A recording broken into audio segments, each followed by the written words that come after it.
So, as we all know, the Bad Batch Episode 2 came out today, and this is going to be my review, breakdown, and predictions for the next episode of it.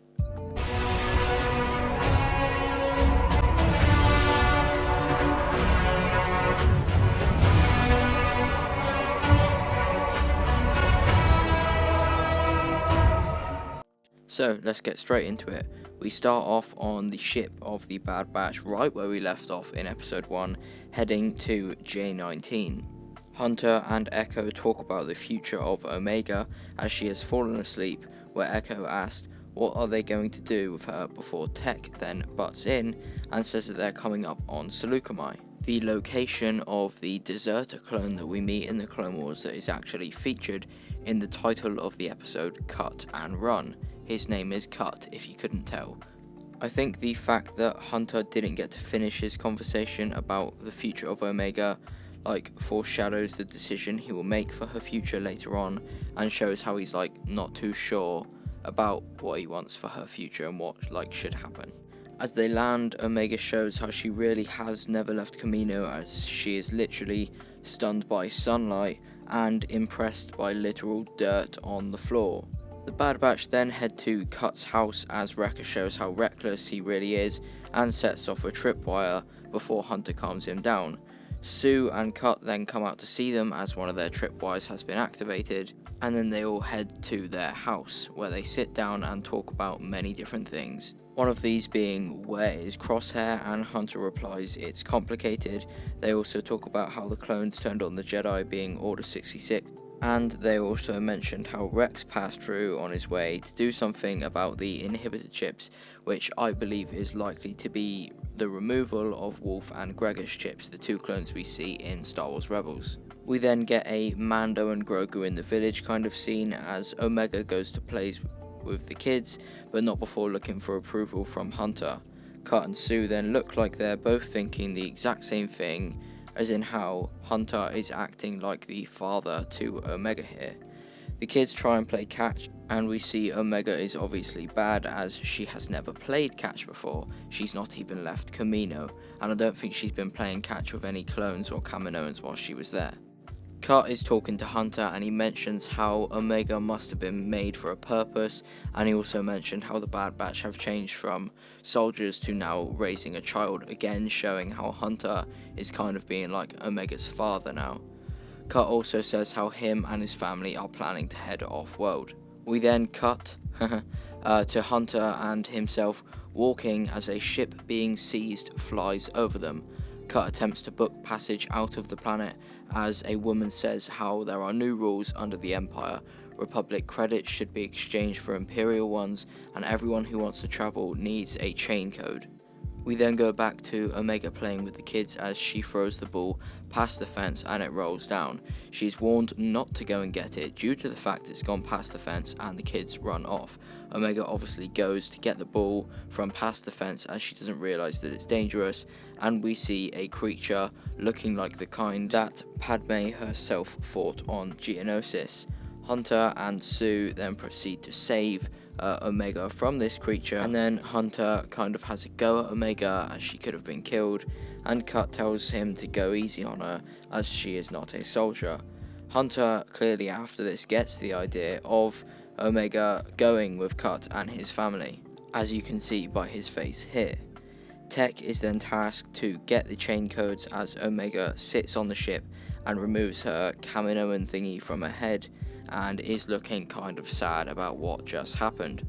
We then go back to Hunter and Sue as Sue tells Hunter that kids will always find a way into trouble. Cut comes along and Hunter proposes the idea of leaving Omega with them when they go off-world, saying it's what she needs. Tech speaks to Echo about purposely getting their ship seized as a way into the spaceport and then get the chain codes. Omega is revealed to still be on the ship when they get their ship seized. The ship is then clamped down when it lands, and the three of them hide whilst three clones come on board and very, very roughly check the ship, obviously not finding the three of them, Echo, Tech, and Omega. Speaking of Omega, she asks how she can help, and she is told to do nothing. Echo then leaves whilst Tech stays on the ship, and he plugs in his arm to a computer and he finds the discs he needs and then leaves. Hunter, Cut, and the others enter the spaceport as Echo returns to the ship, and Omega takes it upon herself to deliver the discs to Hunter, again showing how she just wants to help. When they get the news, Wrecker goes to meet Omega to then help her deliver the discs to Hunter and that, and Echo proceeds to start unclamping the ship.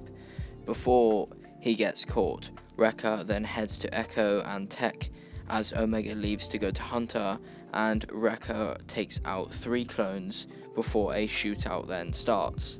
Omega arrives with the discs to Hunter, and Hunter proceeds to break the news to her that he does not want to have her continue on with the Bad Batch and wants to leave her with Cut and his family. She seems very disappointed, but after a while, she eventually seems like she's going on with it. Notice how I said seems like. Cut and his family are cleared to board the shuttle as Hunter runs back to help the Batch, and Wrecker physically removes the clamps from the ship himself. Omega runs from Cut and his family before they board and returns to the Bad Batch as Hunter has to save her as she's trying to run back to the ship, and she eventually makes it, and Cut and his family try to board the shuttle before Cut is stopped, as a clone is about to call him out for being a clone, but is then called in for reinforcements at the dock as the Bad Batch are trying to escape, which they obviously do of course, and Cut's shuttle leaves successfully as well, so the plan worked perfectly. We then see Wrecker bicep kill a gonk droid a couple times, and Hunter finally tell Omega that she can stay with them and being the Bad Batch if she wants to, and the episode ends there. So that is my breakdown with a few things you may have missed from the Bad Batch episode 2, one of them being the creature that Omega is nearly attacked by is the same one that Padme fights, for example. Yeah, I would give this episode a score of 7 out of 10. I think the first one was better. It didn't progress the story too much, however, it definitely was far from bad. In terms of next episode, I definitely think we're going to be seeing Rex, as he was mentioned in this one, and I don't really see where else they could be going. Obviously, they don't know where Rex is because it wasn't said, but I don't know, maybe they know a place where he might be, for example. I think with that, we're going to see Wolf and Gregor. So yeah, that's what I think is going to happen next episode. I also think we're going to see Crosshair again, as we didn't see him in this episode, and it's very, very likely he is the one being tasked to hunt down the Bad Batch. I think we would also see Tarkin as well with that, as Tarkin is controlling Crosshair now. So that is all for this video. Let me know what you thought of the Bad Batch. Let me know what you thought of this video. Let me know what you think will happen next episode. And yeah, thank you for 2.2k subscribers. I really appreciate it, and thank you for watching. In a bit.